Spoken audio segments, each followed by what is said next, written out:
Hello and welcome to Brigandine, The Legend of Forsena. I love this game.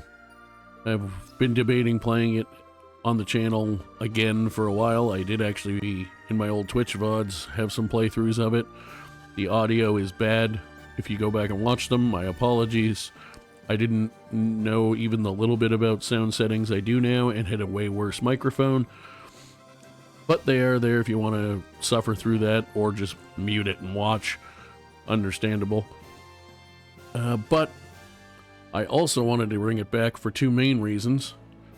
One, I've been itching to play the games again. Now there's 3 in the series, the newest of which I've never actually played properly, even offline, except for like one turn just to see the new map. But also, there's 2 main reasons now that I want to do it at this time. A fellow by the name of Valkos Lunari. If you search Valkos Lunari, Valkos Lunari, or the Stellar Arcade, you should find his channel. I'll probably also link it in the description, as well as Veracity Trigger and Frost PDP. But Valkos in particular is the one whose live streams I hang out in the most. He just came back to streaming recently and decided to return playing Brigandine games, which he hadn't done for a while before he left. Also, they just announced another new Brigandine game for 2026. Brigandine Abyss. More on that later. But, for now, we're going to play the original Legend of Forsena. We're going to do at least one full run on here. I might do all the kingdoms. We'll see. Depends how quick each set of videos for each kingdom would go. We're definitely doing at least one on Forsena. And then we're going to do at least one on Grand Edition, which is a Japan-only version of this game, where without any cheat codes, you could play as the Esgaris Empire, the 6th Kingdom. However, and then eventually we'll do a definitely deep dive series on Legend of Ruderzia, which is the newest one currently that I haven't really played. I just got it on Steam. I had it on the Switch, and I'll still play it offline on the Switch. But online, Valkos was kind enough to point out that they had a sale on it for $8 on Steam, which even in Canadian dollars was under 10, which for me, with my Christmas Steam gift card, was 0. So that was lovely. And it's easier to set recordings up when it's already on Steam. But for now, it's Forsena we're focused on. I had an idea what kingdom I wanted to play. My personal favorite is Norgard, which is also Valkos' favorite. However, he's currently still doing that in his return live stream, and I'm putting these first few videos up while his return streams are finishing. So I didn't want to start the same way with the return to our channel. So we're going to be playing as a different kingdom. I had one in mind. I asked him during his stream tonight as of recording. He actually picked the same one I was already thinking, so we're going to play as Leonia. Probably my second favorite one other than Norgard to play as. So, I will show you them all actually. There's Leonia, Iscalio, which will probably be our first target. Caerleon, who's arguably the easiest one to win with, just because their 2 main knights are really, really good. New Almechia, who are also very easy to win with once you get started. And Norgard, who of the main 5 is a little bit trickier because they have more castles to guard, but have some pretty solid units. And then who we're going to be playing is Leonia. You cannot, by default in this original Legend of Forsena, play as the Esgaris Empire. You have to put in a push-button code. In Grand Edition, one of the many changes is that you can actually play as them by default. So I will very likely do at least one run as them in Grand Edition. There's many other changes. Some monsters and generals, or rune knights as they're called, have different abilities, or more abilities. Some of them have there's a lot of changes. We'll get to that when it's time. For now, what matters is this version of the game, and we're picking Leonia. Our ruler is Leoness. Starts with 11 knights, including herself, 26 already existing monsters, a domain of 6, which is how many castles we in total have. Thankfully, we only have to protect 2 of them, which is handy. And they start with 797 mana, which is what we use to summon monsters. We are going to be playing on hard. I have not played the game in quite a long time, but I do still remember how, so we'll play on hard. Because that's what I used to play on when I played regularly. For this playthrough, I'm going to skip cutscenes, just to get us into the game faster. I may watch them in future playthroughs. We'll go over the exact settings shortly. This is just the intro story here. I'm skipping all the story cutscenes and everything for this run. This is just an intro to the gameplay for people who aren't familiar. And an intro to the game series as a whole on our current version of the channel. So, like I said, this one's going to be focusing on showing you how I play the game. Future ones, I might show the whole story, including I might do another Leonia playthrough with all the cutscenes. We'll see. Supposedly Abyss is going to come out in 2026. It's for Steam, PS5, Switch 2, and Xbox Series S, or whatever the current one is of those. I forget what their current version is. I may upgrade to a PS5 by then. Most likely I'll get it on Steam, because I like using my PC for gaming anyway.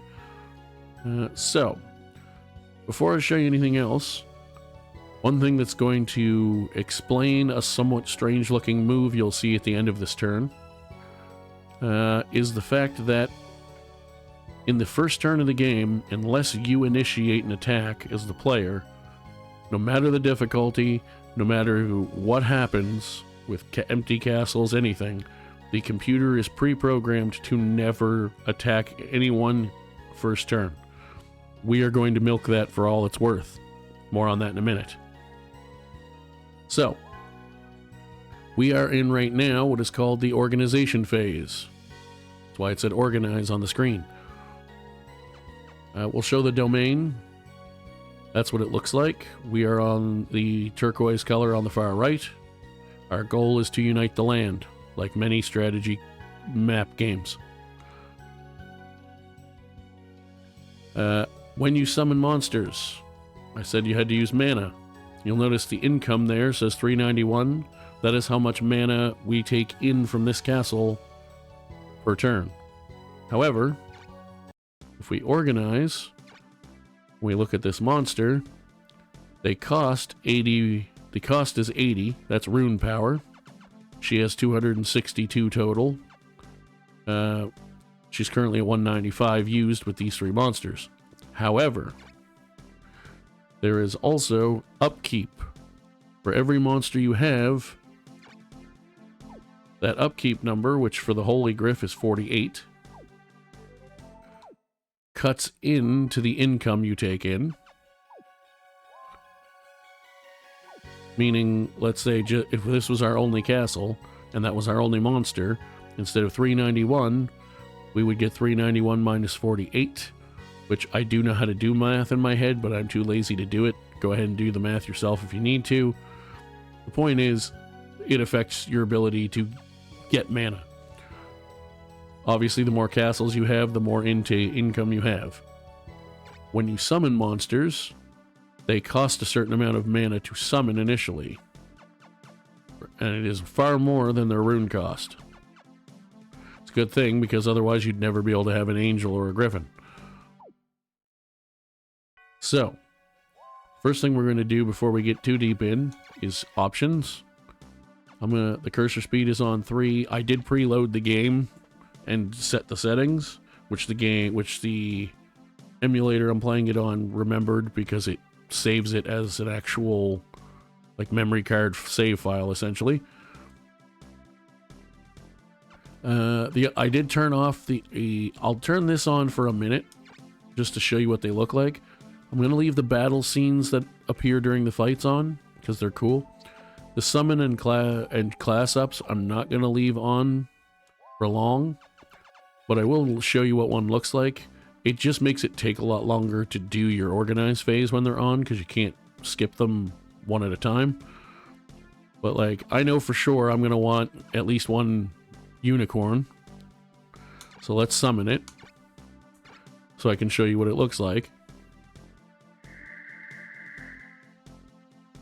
So it's not a super long animation, but it is, 5 or 10 seconds long. Now imagine once you start summoning a bunch of monsters, that happening over and over again. So in order to limit that, we are going to turn that off. Like I said, the battle scene I will leave on for at least most of the playthrough. I may turn it off partway through, we'll see. They are cool though, so I do enjoy watching them. So the first thing we're going to do is I'm going to go to this castle. I'm going to organize. I'm going to decide between Chantel and Ryzen. I think with what I currently have, I'm going to go Ryzen. I can't put all the monsters on Chantel. He doesn't have room, because as you'll see, it says 195 of 168. If I try to exit this menu, it will say not enough rune power. So I'm going to move him back there. I want him to have as many monsters as possible. I'm going to send Ryzen on a quest, which I'll tell you more about in a moment. What I'm going to do with Chantel is move him to the castle, or to the capital specifically, because as a general rule, your capital is going to, for your area, to be the place where you can get the most kinds of different monsters, and generally all the best ones for your starting area. Now, you might ask yourself, if I'm going to send him on a quest so he will not be here to defend the castle, and he's going to a different castle, how will I defend my empty castle? That's where the they never attack first turn comes in. I'm going to reorganize all the army that I currently have in the following turn, and move them back before the second turn, which has the first real attack phase, starts, which I'll show you in a moment. This castle has 2 knights in it. They are both knights that I'm probably going to do things with right away, so I'm not going to actually send either of them on a quest, at least not yet. We'll see what our lineups look like. For now, they're just going to get moved, and then we're going to do the same with Damas. Longborg is one of the worst generals in the history of any of these games. He has terrible rune power to start. He's level 10 out of 30, and only has 138. His growth is terrible, and he has 3 rune area, which is the amount of space on a battle map that your monsters can be away from you and still get basically still get their full power, to simplify it. So I'm just going to give them his monsters, and he's literally, unless absolutely necessary somewhere when we expand, never going to be used in combat. Despite me liking Cavaliers, he's not a very good one. He also doesn't have very much rune power, or rune area, or all that much magic. So what we're going to do is he's going to get sent on a quest before I forget about it. The other 2, because of the milking the game system as we discussed, are going to move here. And then, did I make sure to send him on a quest? No, that's not what I wanted. Did I remember to quest him? I did not. It's a good thing I checked. So, I've got 2 people questing. I've got everybody... let's go to move. Actually, let's go to... Where's the thing I want? Location? Yes, so these guys are going to stay here. These guys are all moving, and those 2 are questing. That's what I want. The main reason I chose Ryzen to quest, even though he's a higher level general is primarily because he doesn't have a ton of rune power for his level either. Like he has 8 more rune power and 5 levels lower. Also because I already have another monk I can work with who's better than him. And he's a mage, which I think he's the only one we have for the first turn or two. So I wanted more diversity in available units to move to different castles once we do that part in turn 2. So what we're going to do for now is I'm going to leave that as it is. We are going to hit execute. Execute the move. And now the attack phase. Everyone is here. Also, your questing generals will default back to the capital. Or actually, I should be more specific. They will return to whatever castle your queen or king is currently in. In this case, that's the capital. We don't need to do any attacking. So, what I am going to do is save the game.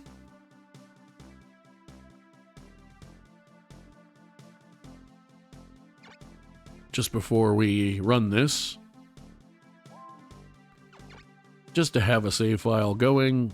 And in case I don't like the way the quests go, I may do a soft reset and redo them and see if it changes anything. It may not. The save file may be pre-programmed. I don't know how that works. So, you'll notice, like I said before, we have emptied our castles on the borders. Watch what happens. There were no attacks. Neither of our quests finished. I can tell you that because you'll see what happens when the quests actually come up. So now we're going through a little bit of story stuff here, which we're, for this playthrough, going to skip. If you decide to play the game and you either have already watched it after your first playthrough, or you're just going to watch it along with my future ones, and you decide you want to skip it as well, you hold down R1 and A, and I was going to say A, R1 and X on a play, because it's a PlayStation 1 control game, or R1, or right bumper and whatever button, the bottom face button, if you're playing on an emulator like I am and using a different kind of controller. Point is R1 and where the X button would be on a PlayStation controller. So, now, what we're going to do is go into Organize. And this is going to take me a minute.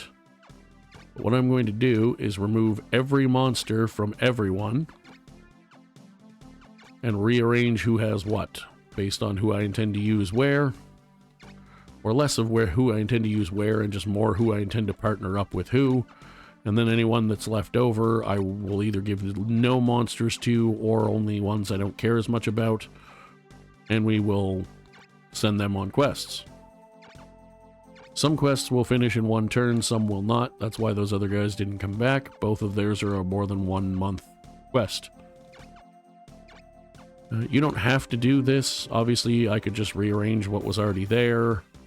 But rather than summon a bunch of monsters the first couple of turns, I'd rather save some stamina, or mana, summon cost, and just rearrange the ones I already have to the people I most want to use for different things. Unfortunately, there's no real good sort option. I don't even mind doing this part one at a time, but there's no way to sort them. They just go wherever you put them. I wish there was, and maybe in the newer games there is, but that's okay. We'll make the best of it. Okay, so that's everybody who's in the castle. So, the other cool thing, it doesn't stay this way, but you can do it while you're in the Organize screen. The other thing I want to do is you can actually rearrange the order this appears, which I'm going to do. So what I want to do is I want to put Asmit with the Queen. This isn't the order they have to be in, it's just for visual aid. And I'm going to put, I think, Isfis with them, because I do still want somebody who's fairly tanky. And then I'm going to put Keloff, Paternus, And I could either do Charlene or one of these two. I think I'm probably... She has a little bit more health and rune power, but a few less magic points, but not very much. And more importantly, they're comparable in intelligence and agility. So I think I'm just going to use Philo for now. Again, just to have different... Because Charlene is also a decent frontline unit. But I want Keloff to be my main focus of the frontline units on his team. So we'll go with that for now. Actually, you know what we're going to do? Since he's a really good healer, we're going to put Chantel in there so that we have more diversity, and he can help from behind the front line with magic damage. And then these three we'll probably just quest with for a while, because the first few turns are going to be mostly defense and questing, and we only have 2 castles we need to defend as Leonia. So, first things first, I would like the Queen. I'll give her back her Hippogriff. Some of them will still get the same monsters, but I would like... I think Paternus originally, or maybe Keloff was the one who originally had him, so those two might be getting the same monsters, but that's okay. I want an Angel with the Queen, because she has lots of room to hold monsters. I definitely want a Pixie with her as well. I'm going to put the Pegasus with Keloff, because he needs a healer. I'm going to make sure he has a Pixie. Now, I'm also going to give... I'm going to give one of these... I'm going to give this rock to Asmith. I'm going to give a griffin to Isphus.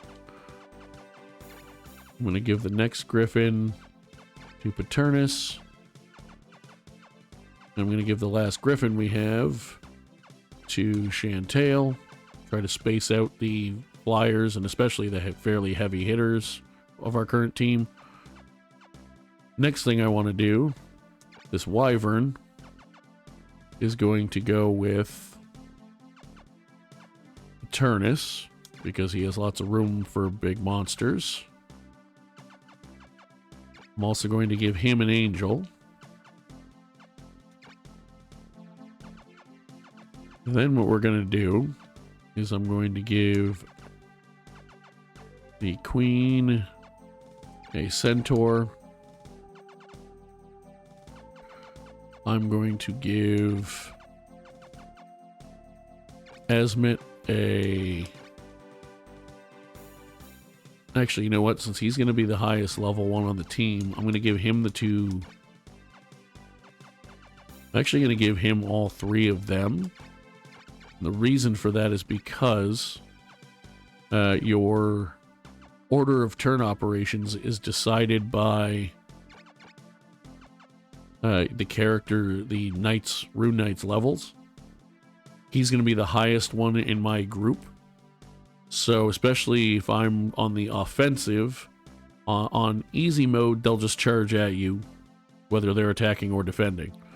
On normal, they'll charge forward if they're attacking, but it will not engage you until you're within 5 hexes. It's a hex map. And on hard, they won't engage with you until you get at least 1 person or creature within 3 hexes. What I like to try and do to use that to my advantage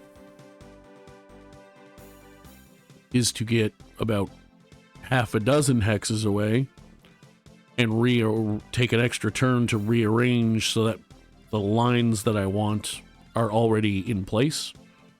So if I give the guy who's going to be likely the first one I send forward, especially my highest level guy, in this case, my 3 heaviest hitting monsters, like this guy moves slow. So he'll slow, and I don't want them outside the rune area, so I want all of them to be able to move the same speed or close to it. So if I do that, it lets me, including Isfis himself, get 4 of my frontliners as my first movement of the turn, which means they'll always, because they're all fast, he moves 4 and they move 6, will always, with his rune area extension, be the first ones getting somewhere, which is what I want. I may change my mind on that later, but that's my thought process for now. The next thing I want to do, I'm going to slightly change that just for... I will put 1 with him, mainly because I want to leave him enough room for a unicorn. Where did my sound just disappear to? I don't know why all my sound just went kaput. That's weird. Seems to still be recording, which is the important part. Don't know why it disappeared in my ears, but once I turned my headphones off and back on, it seemed to work. So what we want to do is make sure that they have... Why didn't that work? There we go. I want everyone to have a unicorn, even the other healing people, just in case. I'm going to put this giant with the queen. I'm just ordering them kind of the way I normally like them visually more than anything. I'm going to put a clay golem with him.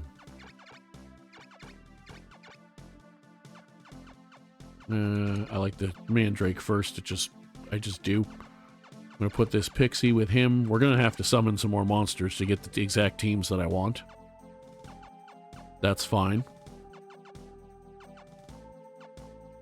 So, let's put the next clay golem with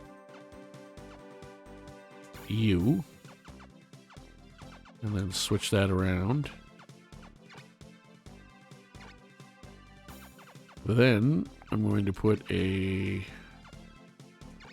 shooter with him. I'm going to put a giant scorpion with him. I'm going to put a djinn with him. And actually, what I might do is for now, I'll just throw the scorpions on these guys because I don't want them just sitting around the castles. And this other djinn, I will put with him. But the thing is, I'll actually put the other djinn here for now. Because what I really want, and we're going to go do that in a second, is I'm going to summon. Because we didn't use up all of our mana last time, we actually have a little bit saved.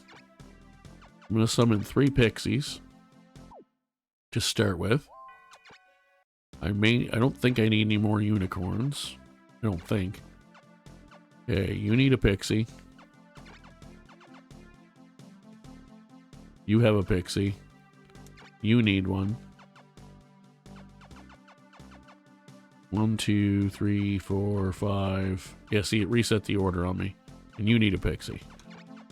That is one thing. It does default back to what it considers the default for this lineup of units every time you move.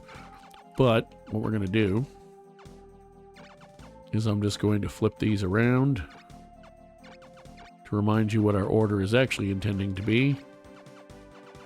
So we're going to have the Queen, Asmit, and Isfis. And then we're going to have Paternus, Keloff, and Chantail. And then these guys are going to quest for a couple turns. Now, the other thing you can do, he's already an expert in mage. So I could go to class. And to get an expert in a class, you have to get 5 levels in it. He starts at level 6 So off screen, basically, he was a level 1 to 6 mage. Now that he's mastered that, I could switch him to priest too if I wanted to. If you're going to multi-class, please, for the love of God, make sure they're experts before you do. If you don't, they will lose all of their mage abilities or whatever class they're starting as. However, if they're expert, you can switch them and they will keep all of that, but then gain the priest abilities. I could do that with him. I don't think I'm going to bother. I'd be more inclined to do that, except that I have tons of other caster types anyway. What I might end up doing, though, because both of them are experts in their classes, is switch one of them once I start using them to an enchantress, which is the female mage. For now, however, we're going to leave everything the way it is, because I actually quite like him as a monk, and if I were to change him, he'd be going fighter, barbarian, mage, or ranger. Ranger could be good for him, but I'm just gonna, since he's already level 16, if he was, I kind of want him to just get to his level 20 monk, so we're gonna leave that the way it is. The other thing I'm gonna do is go into items, because every kingdom starts with an item, I believe.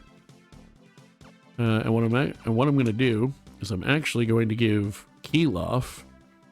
This increases your int by 3. Int is what you use for spell damage. So why would I give it to a barbarian? Well, it's also what you use to defend against spell damage, and I would like him to have more intelligence. So I'm going to give it to him. Then what I'm going to do is go under equips, which I don't really have a lot of right now because we just started the game and you mostly get those through questing.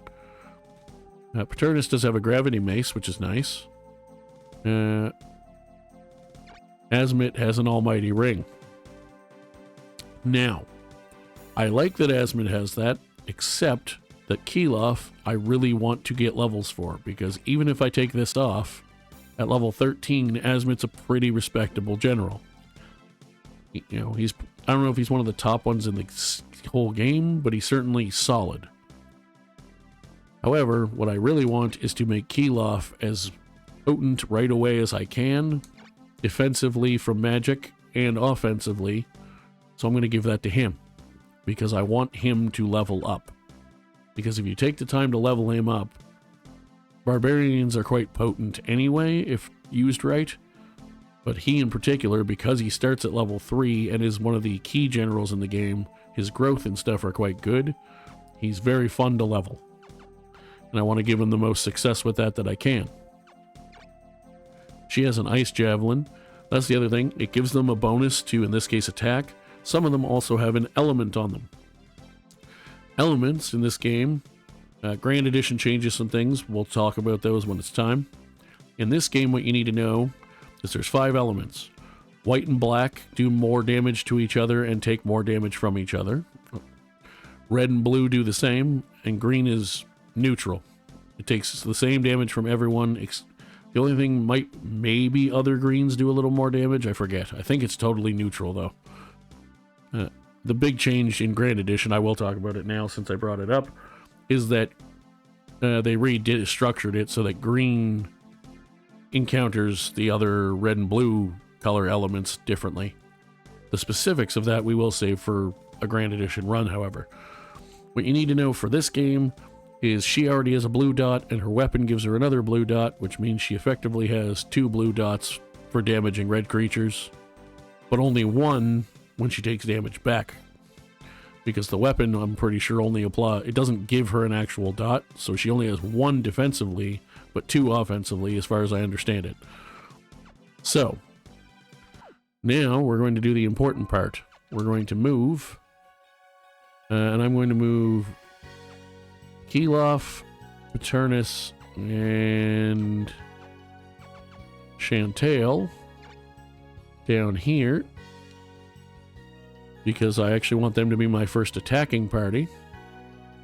I'm going to move Leoness, Asmit and Isfis up to the top to be my defenders.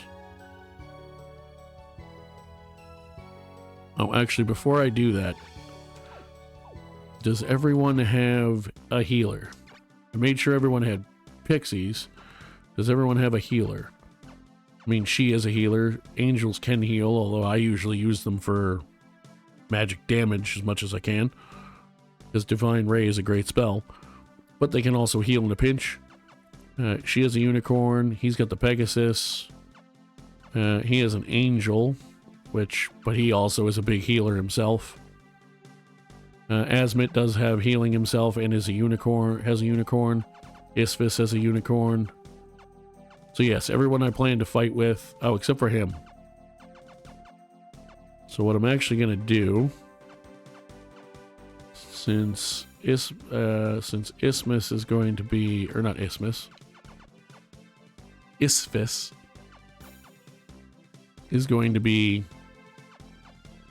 with him. No, he's going to be, you know what? It's fine. Because even if the clay golem, which doesn't have great accuracy, misses a lot, it'll at least soak up damage. I could replace it with the Djinn with something, or with a unicorn, which I think I might do. Yeah, I'm going to do that for now. So let's summon a unicorn, and then we'll do the move. This first episode is a lot of explaining what I'm going to be doing, so sorry it's not as exciting. But if you're new to the game, or have only a little bit of knowledge of them, it's a good intro and idea of what we're going to do going forward. We are going to run to the start of the next turn, though, so we can see if any quests complete. Chantal is who I wanted to give that to. Now he is slightly above, so we're going to give him one of these instead. Giant scorpions have a lot less health, but they're quite a bit more accurate generally than the clay golems, and they also tend to seem like they need a lot less experience to level up. And if you actually level one up to level 10, where they can evolve, Death Needles is what their evolved form is called. Not only are they purple, which is my favorite color, but they're pretty tanky at that point. So we'll go into more of the leveling up and stuff in the next episode, when it becomes more prevalent, or relevant. But we have Keloff, Paternus, and Chantal going down. We're going to have Leoness, Asmit, and Isfis going up to guard this castle. Oh, whoops. I was trying to move to an enemy base. Went too far up. There we go. And then the other three are all going to go on quests. The main reason I want to quest so much right away is, number one, because I have the generals to do it. You can get useful items and power-ups and things. Negative things can also happen, but the bonuses are better than the negatives generally. But the main reason is because you can recruit new knights, and there's a couple in particular that I really, really want to get. Mainly Cortina, who, when you get her as a level 1 enchantress... I don't need to save at this point. I'll save after the start of the next turn. Well, I'll save before the attack phase. So we'll execute the moves. I'm not going to attack anybody right now. So we'll save here just in case they attack us. That way I can still end the video and then do the battle in the start of the next episode. But as I was saying, the big thing is... the reason I want Cortina specifically so bad is she's a level 1 enchantress who starts with basically 200 rune power and grows quite well, and has at least 4 rune area, which is one of the, not biggest in the game by any means, but it's one of the solid, basically as much as you can, you want to hope for generals that have a 4 or bigger rune area. So she's very good in that respect. And I love to level her up as one of my level up projects, much like Keloff. But we have to get her first. So, now that we've saved, let's execute this, see if anyone attacks us. Caerleon is invading Salisbury, one of the Empire.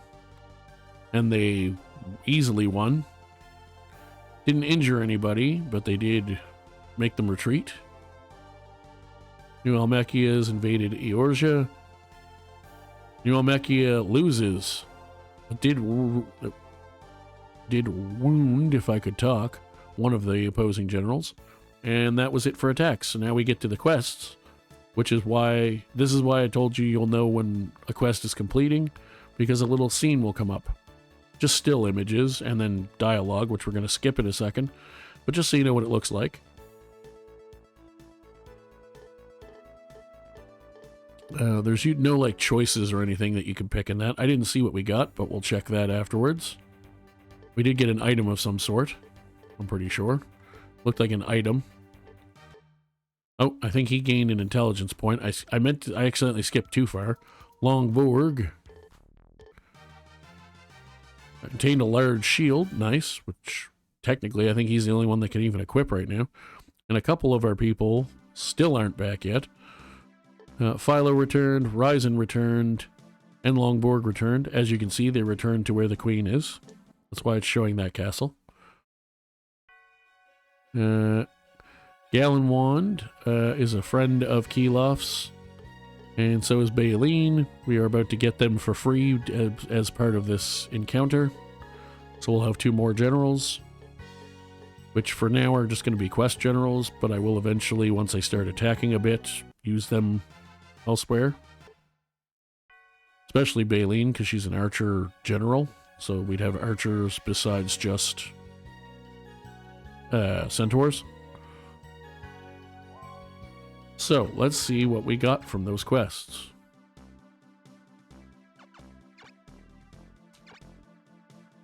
We got an ice amulet, which you can put on someone to give them blue resistance. Good for red monsters and generals. Well, mainly generals. I don't think monsters can equip items.